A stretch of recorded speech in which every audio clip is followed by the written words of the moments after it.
So we're back with another session of investor success stories. This is a cool one.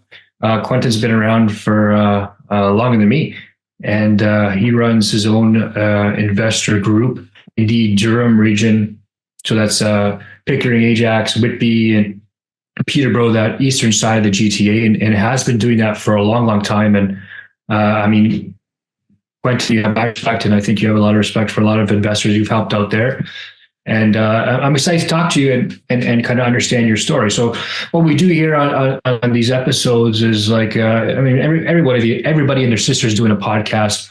Really, I like to talk to investors and find out, what their origin stories are, and what kind of propelled them to have the success they did. What was their mindset?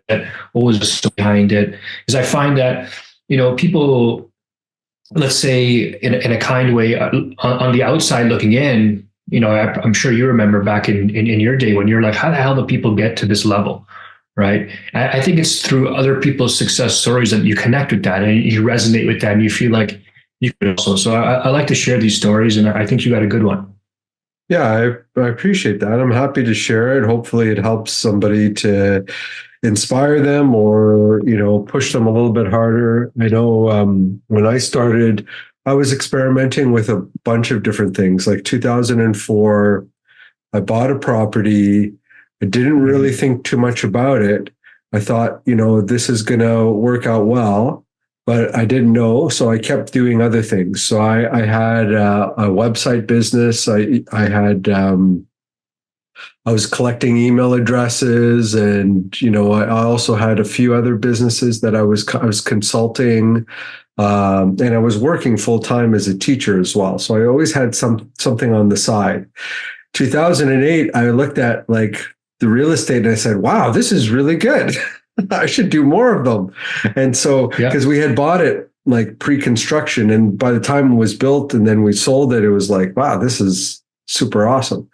And then I took some education. So in 2008, I joined RAIN, and I kind of educated myself and learned about real estate. I didn't know anybody else that was really investing in real estate, so I had to kind of learn that. I had invested in stocks, and they hadn't really gone very well, and I've done some other types of investing that hadn't gone that well, but the real estate did. So I started to scale up in 2008. I started to buy about 4 properties a year. Started with like townhouse condos. Then the mortgage rules changed on me, because at that time we could do 100% financed or 5% down sometimes with CMHC. Nobody probably remembers that now, but that was I remember. that was pretty awesome. So I was doing that, and then after a few years, they changed the model, and you had to be 20% down. So I started to figure out, talk to mortgage brokers, talk to realtors, talk to a bunch of different people, try to figure out how I could pull my capital back out. And I started probably, I would say, in like 2009 and 10 to do what people call today BRRRR projects. We called them buy, fix, refinance, and rent, but they were same thing, BRRRR projects. And I thought I was like some miracle worker, like wow, and I was like, I didn't realize like people had been doing that for decades. Like it's not something new. It's just something that I thought I had figured out. And then so I started to do more of those type of projects, and I took on partners because they saw what I was doing, and I would just share, like I would send out emails letting people know, like, this is what I'm doing. If you're interested, let me know. Maybe I can help you in some way. And what ended up happening is like I had a few people contact me wanting to work with me. So we did projects together. I never got licensed for anything. So I just took on partners, and then, it just started to scale from there. I got into more and more projects, bigger. And by the time I was a teacher, and I had my master's in ed, and I was going to get into administration because I had my principal qualifications. I was working at the board office as well as a consultant, so I had, was, pretty well connected. And I left it all in 2013 to work as a full-time real estate investor. Again, that's what I did, and never looked back since. I did probably, I don't know how many flips the first year that I quit my job, maybe a dozen flips, and made a lot of money. I wish I kept all of them, but I did like rent to owns. I did like wholesaling. I basically, assigned properties that I had under contract to other people. I did a bunch of that at the beginning, and then I stopped because I figured I was working harder than I was when I was teaching, and I was like, this isn't the point. And I started to get into multifamily buildings in 2015 with like a sixplex, and then I got into 7s, 9s, 10s, and now like the largest building I own is a 94 unit building. I've got about 25 buildings, around 580 units across Ontario, and in the US, I have 4 properties in Tampa, 8 units, or 6 units. So 2 single families and 2 duplexes in Tampa. And I'm involved in a bunch of other projects, a couple thousand units, but they don't really count because I own like 1 or 2% or something. So it's not really ownership. All the properties I own in Ontario, they're, I own 100% of, or 50% of, or I think the lowest is maybe like 25%. But I own a more like a larger percentage of larger buildings. Good for you. Now, let's go back to like the beginning. So you were a teacher, and I think everybody sort of starts like this who goes the full-time route. I mean, I was a fireman, for God's sake. I know what it's like to have a full-time paycheck and a pension. It's tough to leave that. But what was it for you that was, tickling your mind to like start doing secondary income streams or look for passive income? Like, because not every teacher or fireman or full-time worker does that. What was it for you? That's a good question. Like, I think at the time, I just wanted to make sure that our family was better off than my family was when we got started. I didn't come from a lot. Like we came to Canada in the like late 70s, and like we stayed in like an unfinished basement, like for like the first year, and then we got into some co-op housing, like in an apartment building. So I didn't have really much, and so I was always kind of more interested in financial things so that we could have a better life. I wanted to make sure that my family was better off than how I was. And where did your parents come from? I was born in Fiji. I'm actually a dual citizen, so I've got my passport and citizenship from Fiji. But they started off in Goa, went to Fiji, and then from Fiji they came to Canada. Right? Interesting. I think people are trying to go the other way now. Yeah, it's a tax haven. Who knew, right? So Fiji is actually like they don't tax international income, right? So that makes them a tax haven. So it's kind of interesting. Yeah. So you were a teacher. You kind of had humble beginnings, let's say, and you just didn't want to reap for the family you were growing. So you were kind of just looking to get ahead. Yeah, absolutely. And I was reading like a lot. I'm a big reader, and I started to read a lot of different financial books. I learned about, so back in 2004, I started doing what would be called the Smith maneuver. Like I read the Smith maneuver book, and, so I was using stock investing to help me convert my mortgage from non-tax deductible to tax deductible, right? And actually, when I started to do the real estate, it actually sped up the whole process because there's different ways you could do it. So I was always like reading about different things. Rich Dad Poor Dad, all those type of books. Like I was reading a ton, and I still do read. Like I read 1 or 2 books a month, and audiobooks is what I do now mostly. But I still have I have a huge library of books. So yeah, I know how you feel. yeah. Right? Oh yeah. I wish I could, like gigantic. Yeah. I actually I had a VA digitize my library books and connect it. So like, Good for you. so because people ask me what I read, and I just say, okay, take this link. You can look at my entire bookshelf, pick what you want. It actually takes you right to the Amazon cart. So you can pick whatever book you want. Yeah, man. I always noticed that about. I've been there when I come live. Like you're clever that way. It's a skill, man. I bet if you never became a teacher and you became a salesman, you would have been a fantastic salesman. Oh, thank you. I bet that.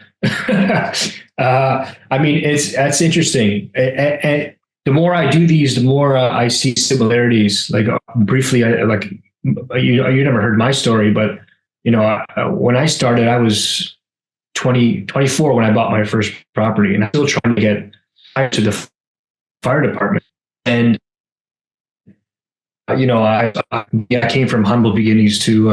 We didn't have much. I grew up at Jane and Finch in Toronto, and we didn't have much. Let's put it that way. Hey, so I was at Bathurst. I was motivated. Finch. There you go. In the hood, right? Yeah. So I know that area very well. And yeah, so I honestly, similar to you, I was motivated, not like to repeat cycle that I kind of grew up with. You know what I mean? And when I was in my early 20s, I started reading books, and I ended up, going to a conference in Toronto. Maybe you remember what's his name? T. Harv Eker. Oh yeah, he was doing those. I forget the name of those conferences. Anyway, Millionaire Mind. So I went that. That's it. The book is here somewhere. I can't remember. But I went to his conference. I ended up buying. He was a great salesman I've ever seen. He held a conference while I was there. I ended up going to California to this other conference called Never Work Again. And it was how to create passive income streams so you never have to work again. Right. We get to this thing. There's like 1,000 people or something there in this big, auditorium in Santa Barbara.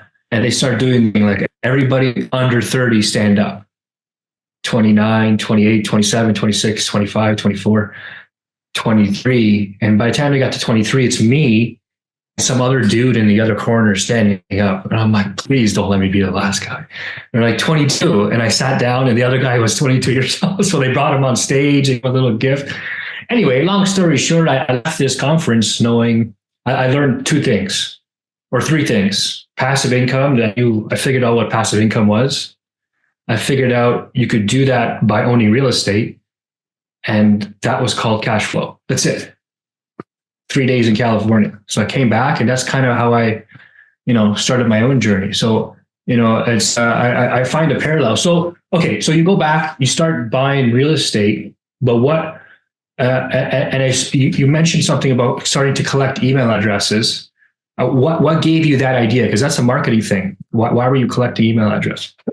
Well, I was doing it for like the websites that I had. So I used to run a website called Canadian Free Stuff for Teachers. Just so you know, you can't make money giving away free things. Okay. Doesn't work. But what I learned a lot is marketing. Like back then, I had a huge, like my email list was 20,000, right? Really? It was gigantic for back then, for sure. And, I understood the power of having an email list and making sure that I owned the list, that it wasn't controlled by somebody else, right? And so I just brought that to the other things that I started. Like same with Durham REI. I started that in 2008.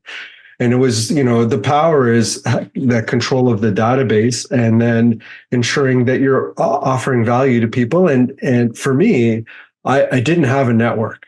So I needed to create a network. And, there were people who were like, much bigger. They seem to have more doors. They seem to be better investors, and I wanted to get to know them. So, like, I created this opportunity, right? Because they don't want to organize it; they just want to show up, right? Mm-hmm. And so, I'm doing something to help them and also help myself to learn, and that's what I ended up doing. And I still do that to this day. Like since 2008, I've been hosting the meetings, and they've gotten bigger over the years, but it's the same thing. Like it's just creating a database and, being able to nurture it and offer value to people and, see what, and at times that you make an offer to people for them to do stuff, right? Like last weekend, we did like a 2-day course on how to invest in multifamily. Right. And we had like 20 people come out and, it was great. Like it was me kind of giving back, but, they paid to go to the course. And the result is that if they've got enough confidence at the end, they should be able to go out and buy a property. Right. And that's always the goal. It's to, not only to give back, but to create a learning environment. Because I was a teacher and I still believe that, education can help you to change your, wherever you are, whatever state you're in, you can improve it by educating yourself and taking action. It's the two. It's not one. You can't just educate yourself. And book smarts are great, but it doesn't give you life smarts. You have to go out and you have to do it, right? And you got to do stuff and make mistakes. Yeah, and talk to people, and relationships are important, right? And how you treat people and people's things and who they are is how they want to be treated. I remember when you had your place there in Turks and Caicos, right? And we went to visit, and I was like, oh man, this guy's door is not working. He's not going to come down here. I went to the hardware store, picked up the stuff, fixed it up for you. I remember that. Yeah. Right. And of course you're going to remember stuff like that. Right. Because the next time, because I didn't have to do that. I could have just complained about it. Right. And, sure. Been a pain in the butt, but instead, an opportunity, to show that I'm not a bad guy. Right? Yeah, right. Yeah, you were investing in relationships also. Yeah, I find also that people who, take a full-time path, they bring their otherworldly skills to the game and they this offering for people. So I started to learn the marketing and the email database stuff, and I maintain a database also. And, I surprise myself sometimes when I make offers to people, how many people respond. If you hit the right note and you're people exactly what the market wants, like you can have a great result for yourself while helping a ton of people too. Like during, COVID, when everything was, what it was, I'm sure everybody remembers, we were working on a development in Niagara region and we had to raise some money. So I'm like, you know what, we're not doing many sales. Things are kind of crazy right now. Why don't I ask people if they want to join in our development? And I did. So I sent out a few emails, I did a few presentations, and, we ended up raising $3 million from, my little database. It's not really that big of a database. And, I think that's a very valuable thing for those who are watching, who want to become full-time investors. It's not all about the property stuff, but it's the business mindset around it. And, the education part, you bring in the skills, learning how to database, learning how to solve problems. I think it's the only way you can do it, because if you're not solving problems, I think you're in trouble in this business. No, absolutely. I mean, that's all part of it, right? And there are certain parts of the business that I tend to try to do myself, right? Like I don't assign underwriting to somebody else. I don't, I like the financing piece, I don't assign to somebody else. The, capital piece, I don't assign to somebody else, right? Certain things that I take on. Property management is not one of the things that I want to take on, right? I've written a couple books on property management, but that's right. I'll give that to my property manager and they can use that to help them to see my mindset. But I don't want to do that part of the business, because that's not the point, right? Like The point is to grow and to get to the business to the size that I want, and then continue to operate it. And for me, the reason why the thing that I think people get lost in, and I did at the beginning too, is that they get lost in the cash flow, the idea of cash flow, passive income cash flow. Yes, that's part of it. You can have cash flow, but the most important part is having control over an asset base over a long period of time. So if, for example, you have let's say $100 million asset base, okay? So that's, you may own 50% of it, let's say, okay? And then what do you believe will happen to that asset base in 10 years from now? Is it going to be worth like 200 million? Is it going to be worth 150 million? Is it going to be worth the 100 million that you started with, right? What's your premise? My premise is that, the value of the dollar is going to continue to go down. The governments are going to continue to spend. And that asset base is going to be, that same asset base, without changing anything, is going to be worth $200 million, right? But my debt is going to probably still be, let's say it was a 50% loan to value on 100 million, it's still going to be 50 million. Maybe I increase it to 75, but it's probably not, right? Yep. So that's the key, right? When it comes to the big picture, when you're thinking about it, you have to have a macro framework that you bring to investing, and then, implement it on the local level, right? To see how that is going to work for you, right?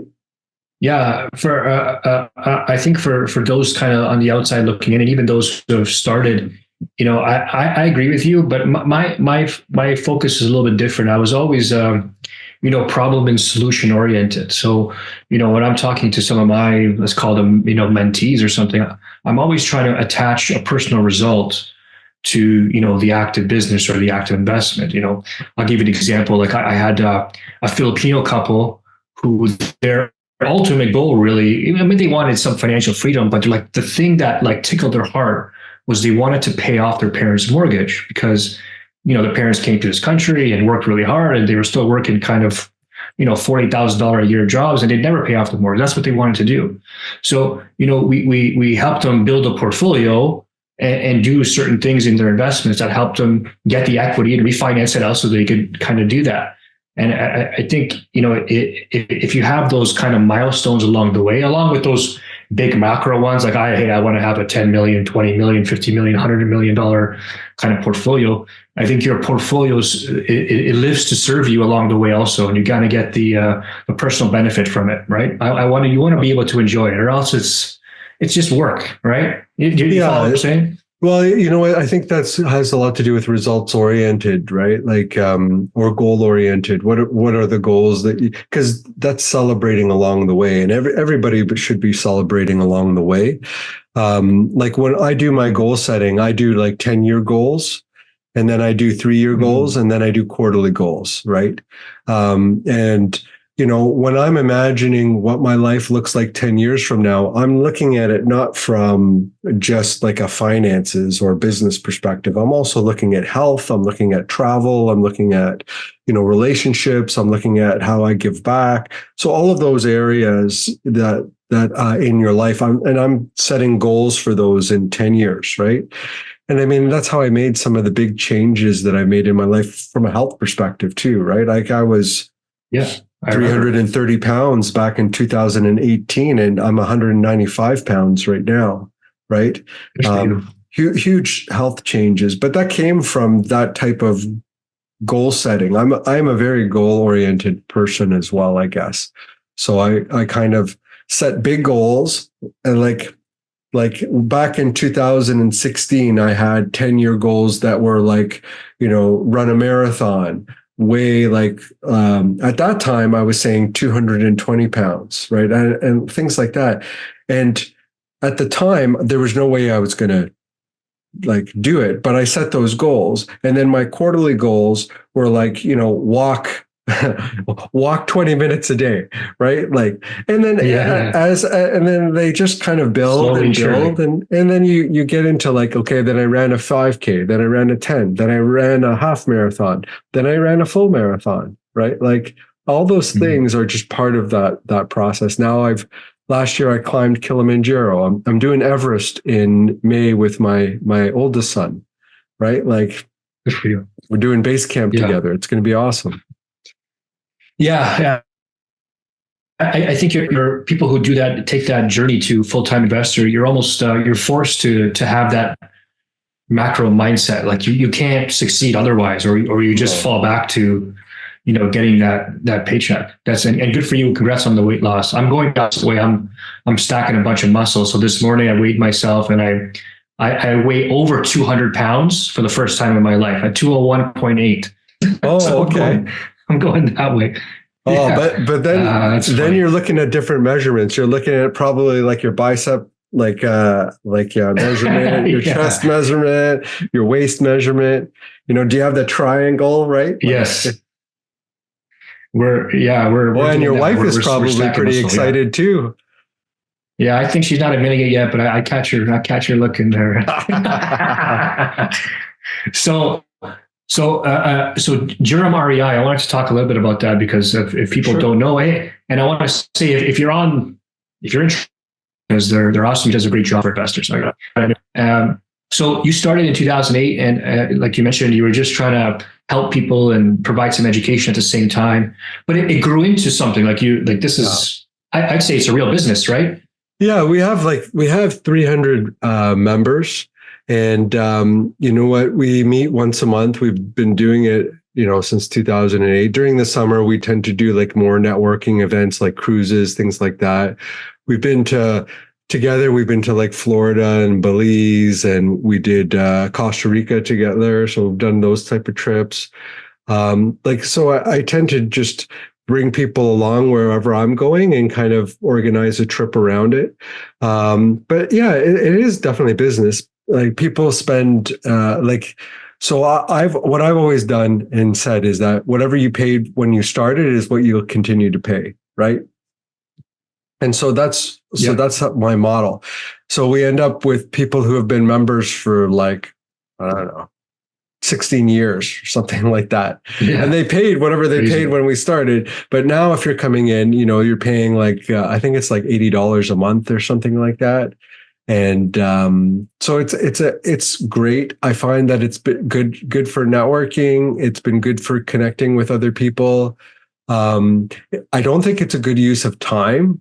I think that if what your goal is to try to get more like capital for investments or networking or things like that, I do think a podcast is probably a good platform for something like that. It's a little less time consuming, but more, if you do it well, I think it can grow to a much bigger scale than you can with, and the amount of time that goes into running events is very can be very onerous.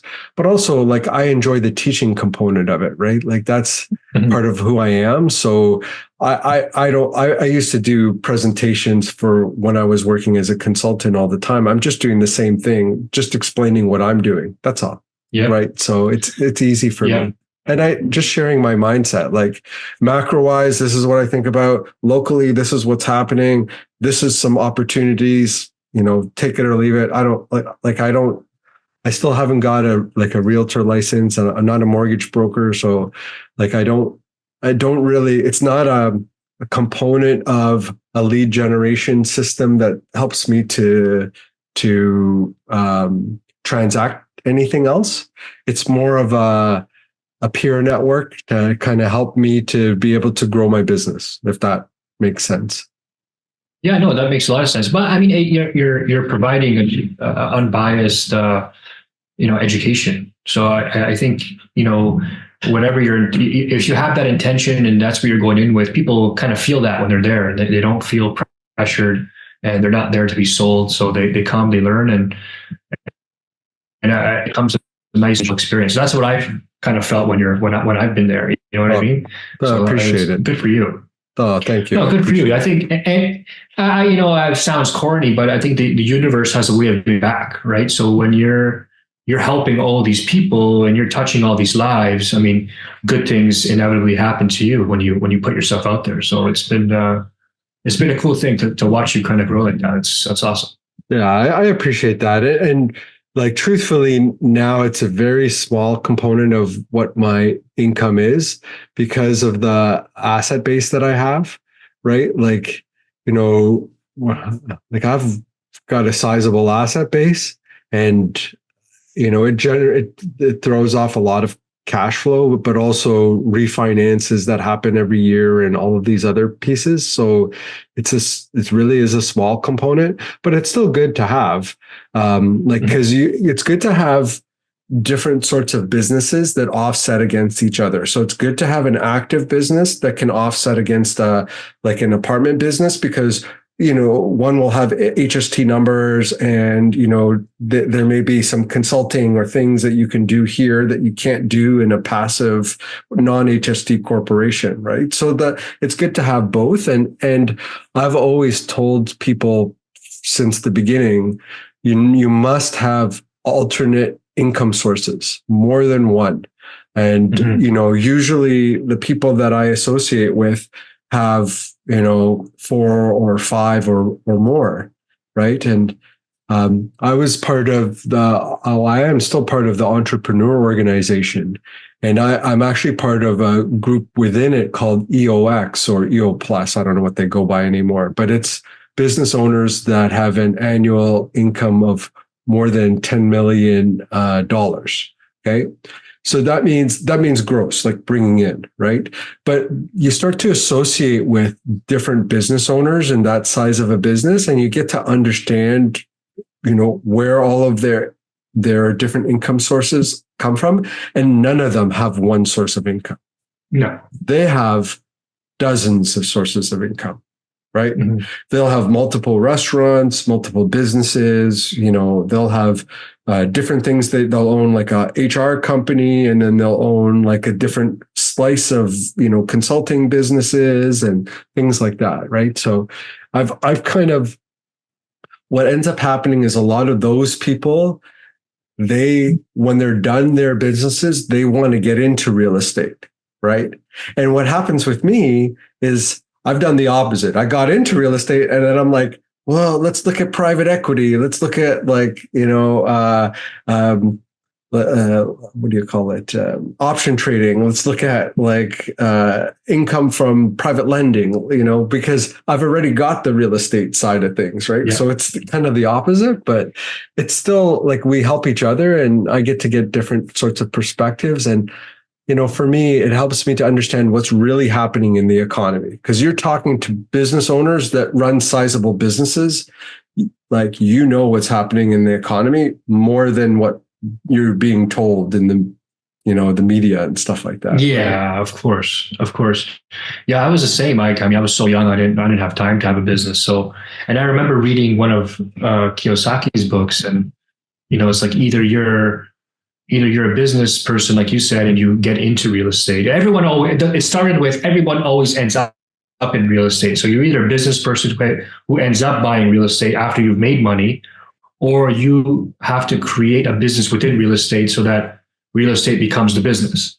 So that's kind of was my take on it. That was kind of to hear that. So, I mean, what's going on nowadays, with in our marketplace? Like, it's not as easy as it once was to, just go out there and acquire multifamily buildings. I mean, cap rates have come up a little bit, but financing is challenging. The market is a little bit saturated with some opportunities that don't make sense. Yep. There's other markets outside of Ontario. Like, kind of what's going on in your head? What's the last transactions you've been doing? Share. Yeah. I mean, the last transaction I did was a 17-unit building I bought in like April or May last year. That would have been the last building I bought, just because the interest rates had changed so much. Even to the time of that purchase was a bit of a challenge. But what I'm looking for when I'm trying to buy a property is usually whether I can assume financing. So can I take on some sort of, like, does the person, the building owner, have financing that's a decent rate that I can assume and take that, a few years into the future? I did that on one building. I would love to do that on more. But the thing is, like, usually what I find is that when somebody has that type of financing, it's actually an asset to them and they don't want to sell it. Right. Of course not. But if you can find somebody that, has good financing and that you can assume it, then that's what I'm looking at. VTBs are okay. The only challenge is that CMHC doesn't allow you to go directly from a VTB now to CMHC. So you have to come up with a business plan that allows you to transition to a conventional lender first and then go to CMHC. It's still doable as long as the numbers work. Like, I'm always targeting like $500 spread on market rent to the existing rent. That's my sweet spot. Like, I'm kind of targeting that on buildings across the whole building, because then if I can turn over half the units, I can increase the value significantly. And so I'm still looking. It's just I'm not finding anything that works for my numbers. I don't do 1 to 4 unit properties anymore. And I don't do, like, I know you're into development, and I like, kudos to you, because I cannot deal with municipalities. I think that they're full of shit, and they are they're the problem that's happening in Ontario and in other provinces. Municipalities, like, there's no way that you should be able to build an 18-unit building in Edmonton in a year from start to finish, and you can't do the same thing in Ontario. There's no way that you can. And the only reason that we have that problem is municipalities. Red tape. And it's all the red tape that they have, right? So I don't want to get started on it, but like, believe me, you're preaching to the choir here. Yeah. However, the advantage to that is that if you figure out how to solve those problems, the pot of gold at the end of the rainbow is juicier, because a few people are willing to solve it, right? Yeah. And lately, in the last 3 the small developments that I'm working on, more infill stuff. Yeah. We've combined, what I love about multifamily, and obviously you understand that too, with development. So we would just develop the land into multifamily. Right. And it's worked really well. So we have 3 of them in different stages of development. Some that are under construction. Like, for example, I bought a lot. I think I spoke about this at your event. So that one showed is now under construction. So it went from one big lot to 3 lots, and we building 3 triplexes on each. Yeah. Yeah. That's awesome. So since we couldn't find the inventory that made sense to me and my strict criteria, I'm like, screw it, we'll just build it. And yes, they'll give us the MLI program, and they'll give us this. And yes, do we have some hurdles? Yes, that I feel like, grabbing somebody and shaking them in the municipality. Yes. But with enough persistence, you just stuck through it. And, as soon as you get that stamp, it's over. Then they stop bothering you, and you got to fight another battle. Yeah, you got another one. Yeah. But, I mean, we do the same thing. Like, I've got a project where we have a 20-unit building on 1/4 of the land. And what we're doing is we're sectioning off another 1/4, but raising the density on it. And then we'll probably either develop it or sell off that parcel and then develop the other half. Right. So, like, I understand it. But I have, like, I'll hire a planner to help me to do that, and we'll hire the team. I'm not going to be in the day-to-day, because it just drives me crazy. But yes, I see that the value is there. I guess the other side of the coin is that the reason why the value of why it's so valuable is because it takes so long, right? Like, because it's so hard to get those things done is why there's value in doing it. Because if it didn't take so long, the cost would eventually come down because there would be a lot more supply in the market. So, I mean, we probably don't say like we get frustrated by it, but at the same time, it's why it costs so much and why, part of the reason from a time perspective. Right. Yeah. So it's kind of interesting, and I mean we can go back and forth on it, but I like to stick with what it works for me, which is like repositioning existing buildings. Like, yeah, you can't be an expert at everything, no. And I think once you find that thing that you're good at, and you just want to get in there and repeat the same formula instead of recreating the wheel every time. Like I understand completely. Yeah. It's amazing you can still do what you're doing even with the market. So I meant to ask you, how did Costa Rica go and some of the offshore stuff? It was great. I loved it. I really enjoyed visiting it. I just went to Playa del Carmen. We shot some video there. Went to Florida, shot some video there.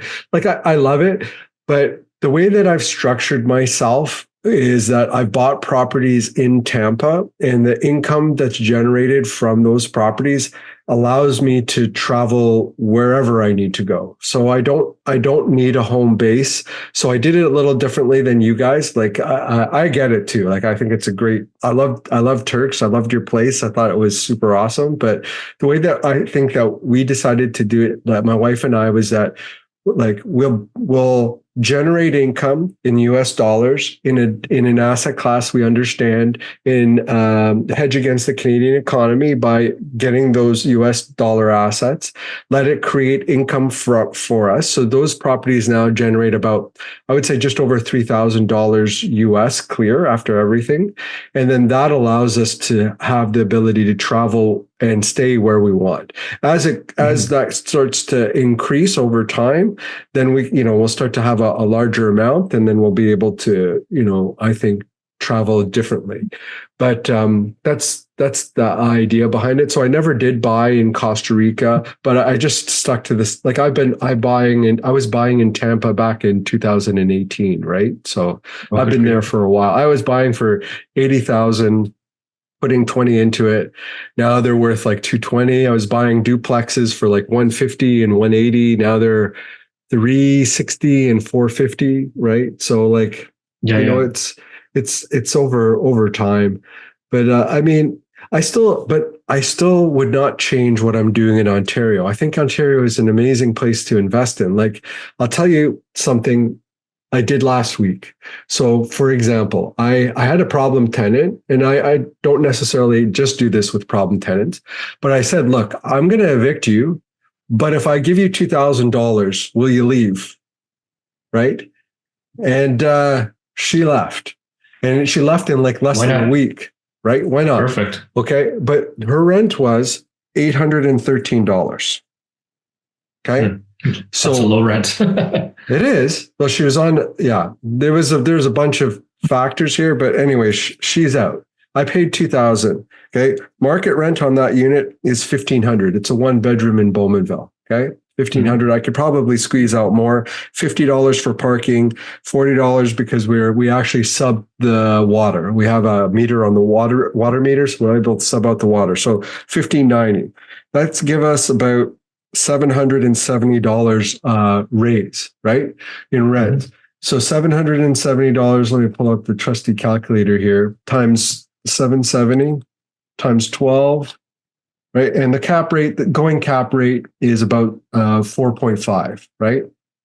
So that means that my value just went up $200,000. And so the cost to turn over, like to clean up the unit, is going to cost me about $4,000. Yeah, so no brainer.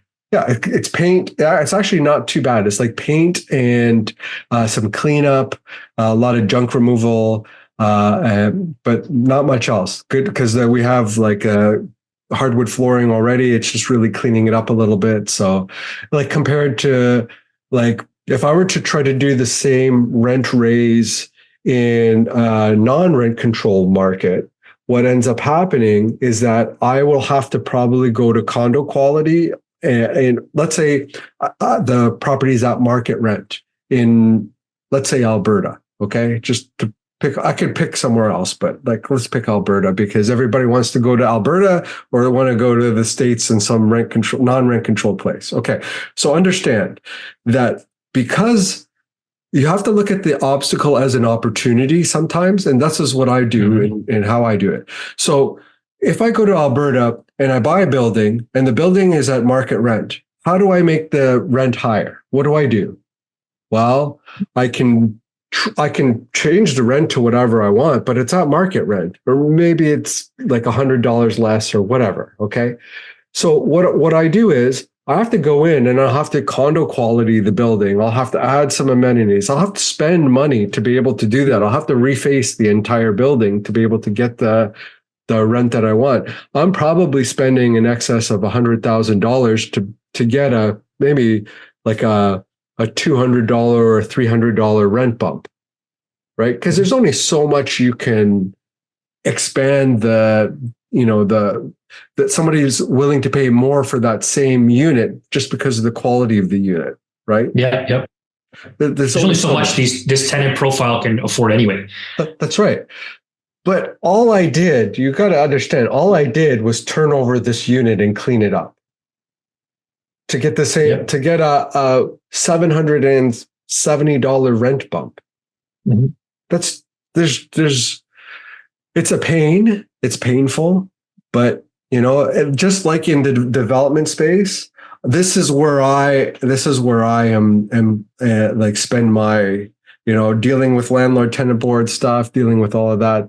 This is where I have my pain, but this is where I have my expertise as well. So just to kind of focus on that.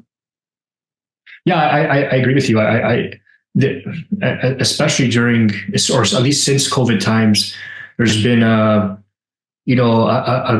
like the grass is greener cloud, floating over the grass is greener somewhere else cloud floating over Ontario. And yes, there's no doubt there's opportunities in Florida and Alberta, but it's not like it's like a, super amazing and Ontario sucks. Like you're just trading different advantages and disadvantages for the ones you have here. And if you couldn't make it here, you're probably not going to make it there anyway. You know what I mean? Yeah.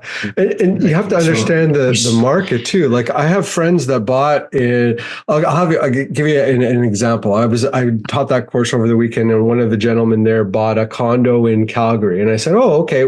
How much did you buy it for? $108,000. I said, you bought a condo for $108,000? He said, yeah. Well, what did it cost 20 years ago? Did you do any research on the property? He said, yeah. It cost $250,000 20 years ago. And I said, what? And then he said, yeah, well, about the guy who I bought it from, he bought it in 2015 or 16 for $150,000.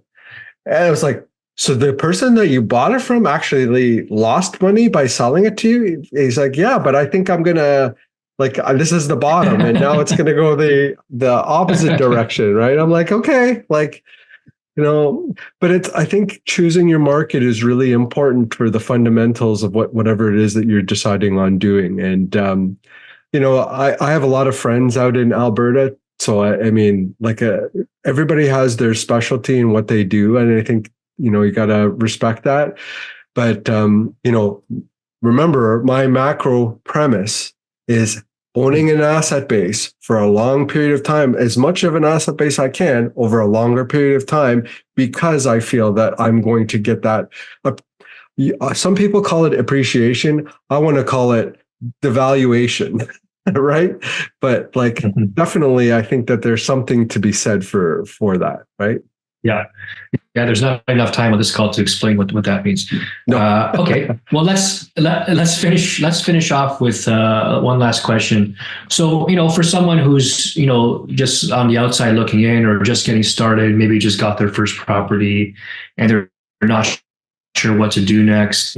Just your personal perspective, what would you advise them to do in the next, 0 to 5 years? Like what should they be looking at here in the Ontario market? Well, first call Paul D'Souza. I know I'm putting you on the spot. I know, but yeah, I'm putting you on the spot. But I want to hear the Quentin genius. I think that you actually need to have a network of people around you. Like find a group of people that have done what you want to do and stick with them. Like try to find out what they're doing, stick with them, see if that can help you to bring you to a new level, and like learn, like spend time learning, understand what money is, what it's not. Learn all about all of what you can, get that macro kind of framework in your head, and then apply it. Go out and apply it. Like what you want to do is own assets, real assets, and hold them for a long period of time. It doesn't matter to me what they are. Like maybe you can afford like a silver coin or like just around that on that wall, I've got myself like a silver coin. I've got myself, a Zimbabwe $1 trillion bill and like a quadrillion dollar bill from Hungary. And, it's a reminder to me that, own hard assets, things that you can trade and own. And dollars, remember, you sent me that information about going to the Chicago Fed, and that was great. Thank you for that, because I was awesome. I went to the Money Museum, and the thing that kind of I wish I had it handy, but I had the Fed shreds, right? So Did you get the shreds? Yeah, they give you the Fed shreds. So I got like $364 shredded. You know why? Because it's worth nothing. Money itself is worth nothing. Right? It's the value that we've associated with it. But what doesn't change is the fact that I own hard assets, things that have value that are translated in whatever currency that I need to translate it in, right? So that's what I think is important. So understand some of the macro, hang out with people who have done what drives me crazy is all these people on social media who've they're experts at something that they haven't even done yet. Come with me and buy in Alberta because this is great. How many properties do you have in Alberta? None, but I want to sell everything in Ontario and buy in Alberta. Who cares? You have no idea what you're doing, man. Like you have no clue because you have no time in the market. You're going to bring people along with you and you're all going to be like lemmings going over a cliff, right? Stop with the shiny objects.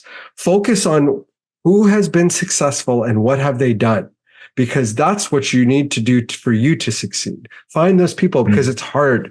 Like social media is because that's where a lot of people are in. It's hard to find out who people are the most successful because they don't have the biggest following. Like they don't have they're people like the friends that I know in these groups and places that I've been, they're not even on social media. They couldn't even tell you how to log into something, right? So I remember being at your last event and the guy who was speaking just right before me or was talking from the back. And no offense to the guy, he looked like he could have been sitting in a Tim Hortons having a coffee. He looked like just a regular dude. And what did he say? Something like he's got over 1,000 units. And I was like, excuse me? Are you kidding me? Yeah. Right? You must know who this guy is, right? Yeah. And it blew my mind. And I think you're right. For young people, especially, and they're getting the social media kind of brain. Their brains melting out of their ears from social media, and they want that quick fix all the time. And I agree with you completely. You got to find people who have done what you want to do and emulate them in the best way you can, given the new market in front of you. Yeah, all the other people in different marketplaces are saying the same thing. If anyone's watched that, I don't know if you follow this guy, Raoul Pal. Yeah. He's another economist. Yeah, he did a great video a couple of weeks ago called "Unfuck Your Future," and he just said the exact same thing. I mean, he's a big Bitcoin guy. Words were the same. You need to have good assets and hold it over time. Yep. The end. Yeah. That was his whole talk for 1 hour. Yeah, Bitcoin. Not going there. We're not going there at all. But we're say people for a reason. But I agree that, and we're telling people the same thing. So, Quentin, please keep sharing your message. If you're on the East End, everybody who's listening to this, go see Quentin, jeremrei.com, right? Yeah. Yeah, go see Quentin, go join one of his events. And he's a great wealth of knowledge. Any last words? before we sign off?